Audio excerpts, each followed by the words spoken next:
I have done it. This is my 100th book that I have finished reading this year. My goal this year was to read 100 books, and I have done it. However, I'm going to explain to you in this video why I wouldn't recommend doing this. If you are very, very busy, like me, I know most people who live in this world today, this modern world, are very busy. I don't recommend after doing this having a goal for a number count for the number of books they're going to read in a year, and I will explain why. But first of all, let me explain just a little bit how I did it. So it is actually October 8th, 2024, and I just finished this book randomly. I started this little project of mine November 8th, 2023, so exactly 11 months ago, which is kind of weird to me that I would actually end on the exact same number of day of the month. Of course, I still have a month to go, so I will end up reading more than 100 books in a year, but I'm done with this project. Now, for me personally, I did it with physically reading books as well as listening to books. I know some people think that listening to a book doesn't count. I actually couldn't disagree more. I think that people take in information differently, and listening to a book counts just as much as reading a book. In fact, I'm a runner. I listen to a lot of my books when I'm on my runs, and I would say that just in the physical state that I am in and the physical state of my brain, I actually think in many ways I absorb the information better when I'm listening to it than I do when I'm physically reading a book. Certain books. For example, this book that I read, the 100th book that I read, it is actually a history of a particular battle in World War I. I took copious notes on this one.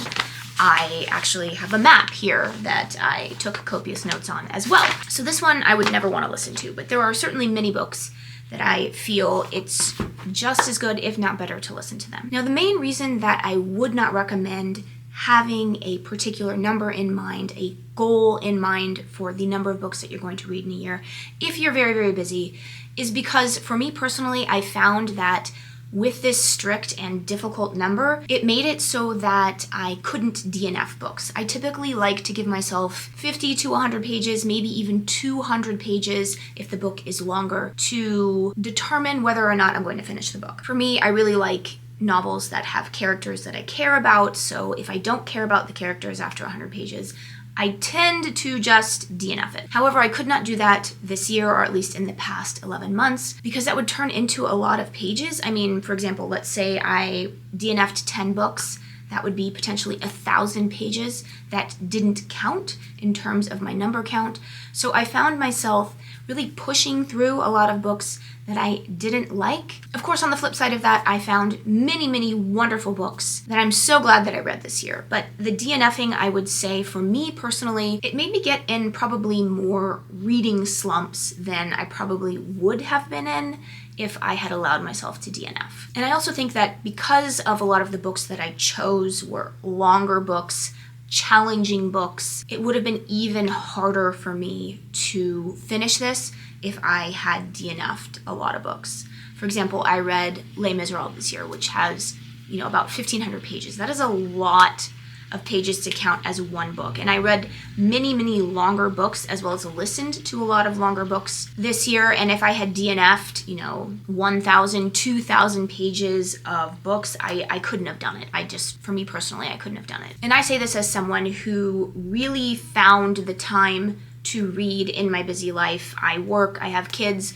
my weekends are very full. I don't have typically much reading time on the weekends because it's filled with, kids stuff. I'm out in the sun constantly on the weekends, and by the time I get home at 6, 7 o'clock at night, I'm fried. I can't even focus on a book, right? So typically most of my reading was done either late at night during the week or, in kind of those little between times that you might have in the day, if my kids are at some sort of sports practice or something and it was easier just to sit there as opposed to drop them off, come back, go pick them up again. That was my reading time. So for me, I could not afford to DNF books. And that was the main reason that I would not recommend having this particular goal for you if you are really that busy. Now, if you want to know the books that I chose this year, I will read them out right here and I'll let you know if I recommend them or not. I know a lot of you don't care, so feel free to just click off if you don't care about the books that I read.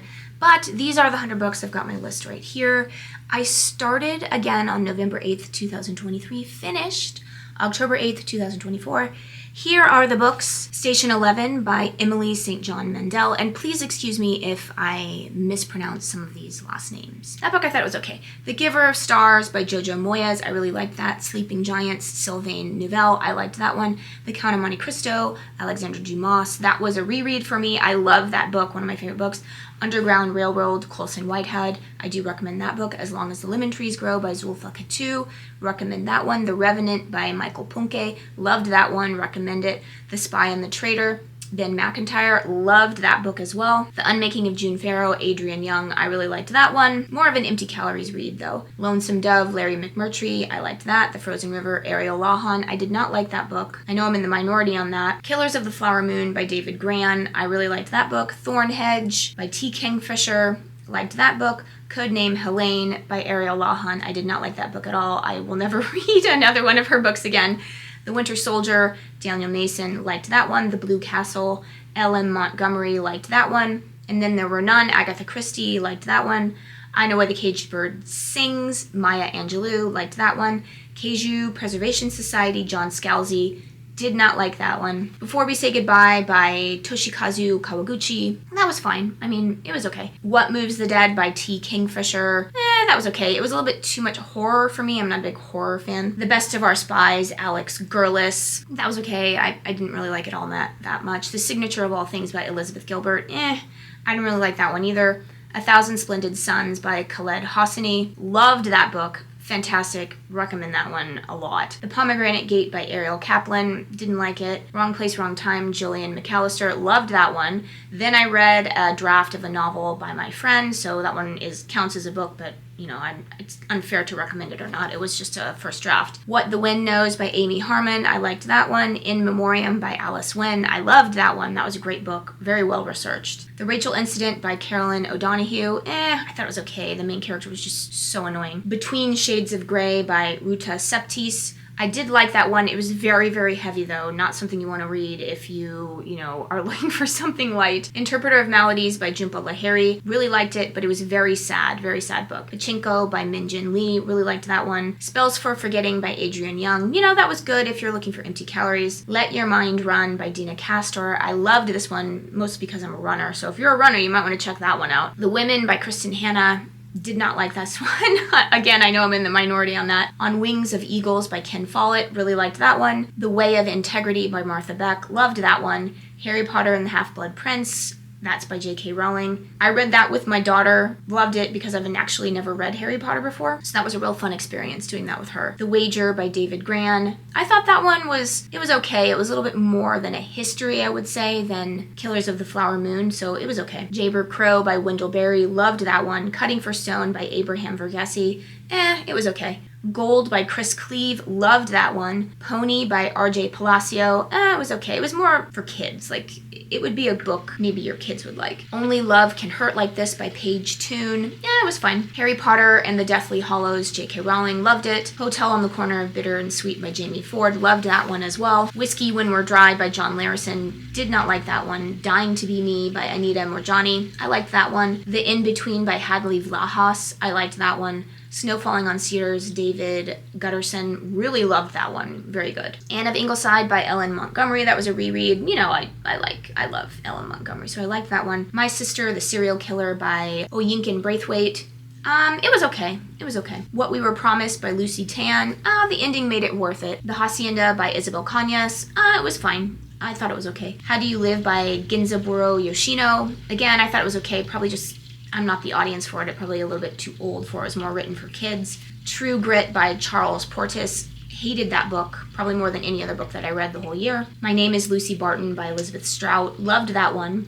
The Secret Book of Flora Lee by Patty Callahan Henry. Loved that one. Fable by Adrian Young. Didn't like that one. I think it's because it's fantasy. I didn't really like it. Tomorrow and Tomorrow and Tomorrow by Gabrielle Zevin. Loved that one. Les Miserables by Victor Hugo. For all of the difficulty in reading this book, I did end up loving it. Beautiful book. Glad I read it. The Book Thief by Marcus Zuzak. Didn't like that one. Blind Your Ponies by Stanley Gordon West. It was okay. The Last Letter from Your Lover by Jojo Moyes. Okay. The Three Body Problem by Liu Sushen. Loved that one. Great book. Ended up reading the whole series. Fantastic. Becoming Mrs. Lewis by Patty Callahan Henry. That was okay. Mexican Gothic by Sylvia Morena Garcia. That was okay. Behind the Beautiful Forevers by Catherine Boo. This one was very hard to read, but it was so well researched, it was fantastic. The Mountains Sing by Nguyen Phan K. Mai. This was very good. The Transit of Venus by Shirley Hazard. Did not like that one.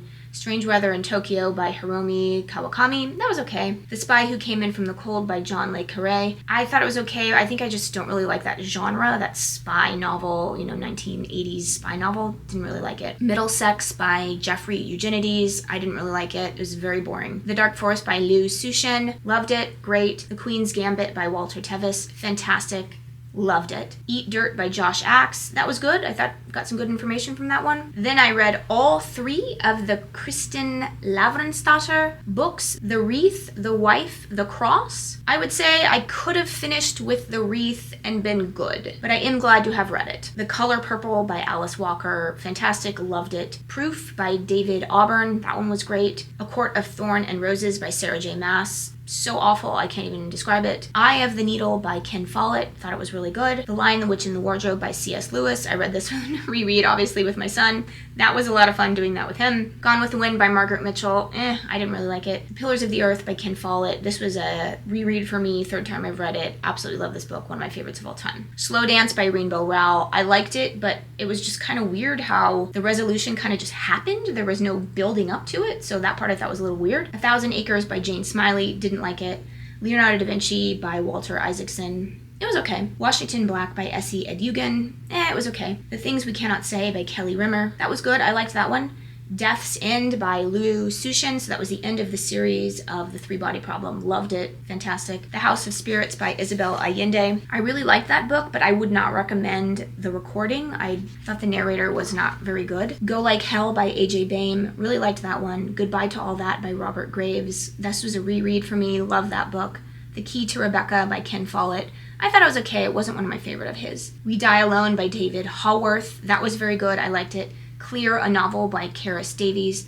That was good. And then finally, Passchendaele, The Lost Victory of World War I. So there you go. I hope you've learned something. I hope maybe you have some books to put on your TBR now. And as always, happy reading.